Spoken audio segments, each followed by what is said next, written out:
आज हम class class 9th का चैप्टर फर्स्ट संख्या पद्धति के बारे में बात करेंगे।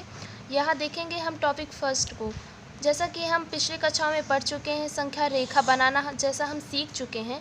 अब हम बात करते हैं कि प्राकृतिक संख्या क्या है, पूर्ण संख्या क्या है, पूर्णांक क्या है और परिमेय संख्या क्या है। तो मैंने यहाँ जैसा आप देख सकते हैं, मैंने एक यहाँ संख्या रेखा बनाया है। यहाँ पर ये मेन पॉइंट है जिसे हम जीरो से प्रदर्शित करते हैं, और इधर जैसा कि हम पिछली कक्षाओं में जान चुके हैं कि इधर हम धनात्मक संख्याएं लिखते हैं और इधर ऋणात्मक संख्याएं लिखते हैं। तो ये हो गई हमारी धनात्मक संख्याएं और इधर हो गया ऋणात्मक संख्याएं।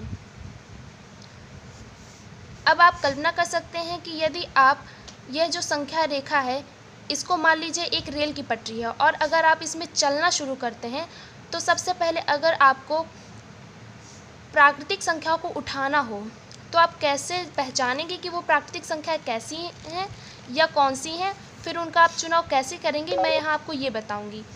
तो चलिए शुरू करते हैं। मान लीजिए यहाँ पर आप चलना शुरू कर रहे हैं और यहाँ पर हमने एक थैला ले लिया। ये मान लीजिए हमारा एक थैला है, ठीक।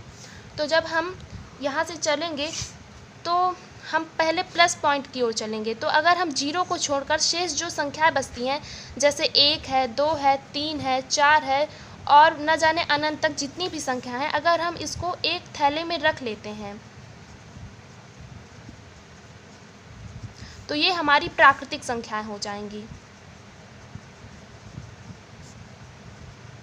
और हम इसको n से प्रदर्शित करते हैं या डिनोट करते हैं, ठीक। अब हम अगले टॉपिक की ओर चलते हैं, जो कि है हमारा होल नंबर या पूर्ण संख्याएं। तो यदि अगर हम एक और थैला लें, ये हो गया मान लिया हमारा एक थैला। तो अगर हम फिर से हम इस पटरी पर चलते हैं और हम फिर से उन्हीं संख्याओं का चुनाव करते हैं जिससे हम पहचान सकें कि हमारी पूर्ण संख्याएं कौन सी हैं। तो यदि हम इस पटरी पर चलते हुए इन सभी थैलों में से जीरो को भी सम्मिलित कर लें, जैसे 1, 2, 3, 4, 5 और अनंत तक हमने जैसे संख्याएं ले ली, फिर इसके बाद अगर हम जीरो को भी इसमें डाल लेते हैं, ज़ीरो भी अगर इसमें आ जाता है तो इसे हम डिनोट करेंगे W से, मतलब ये हो जाएंगी हमारी पूर्ण संख्याएं। अब अगले टॉपिक पे बात करते हैं पूर्णांक क्या हैं। तो अगर हम एक और थैला लेते हैं इसी तरह,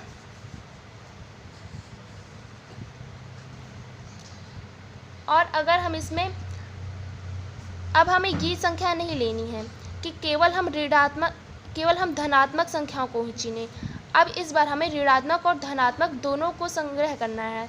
तो अगर हम इस पटरी में चलते हुए माइनस के सारी संख्याओं और प्लस की सारी संख्याओं और जीरो सहित सबको अगर हम इस थैले में भर लेते हैं या डाल लेते हैं, तो चलिए डालते हैं। 0, 1, 2, 3, -1, -2, आप जितनी संख्या डाल सकते हैं इसमें डाल सकते हैं, और ये सारा संग्रह, ये पूरा थैला हो जाएगा हमारा पूर्णांक।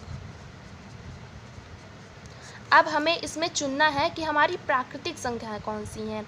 तो हम पहले जान चुके हैं कि प्राकृतिक संख्याएं कौन सी हैं, पूर्ण संख्याएं कौन सी हैं और पूर्णांक क्या है। अब हम बात करेंगे परिमेय संख्याएं में। तो एक हम थैला लेते हैं, उसमें अब हमें परिमेय संख्या चुननी है। जैसा कि हम जानते हैं कि संख्या रेखा में हमने पिछली कक्षाओं में सीखा है कि जैसे 0 है और 1 है, इनके बीच भी बहुत सारे पॉइंट होते हैं, जैसे 1/4 है, 1/2 है, ऐसी बहुत छोटी छोटी ऋणात्मक और धनात्मक भिन्नें होती हैं। अगर हम इन सभी धनात्मक और ऋणात्मक भिन्नों सहित सारी संख्याएं, चाहे वो ऋणात्मक हो या धनात्मक, और जीरो सहित सबको अगर इस थैले में हम भर लेते हैं, 1/2, 3/4, 0, 1, 2, -1, इन सबको अगर हम इस थैले में एकत्रित कर लेते हैं तो ये जो हमारा संग्रह होगा इसे कहेंगे हम परिमेय संख्याएं।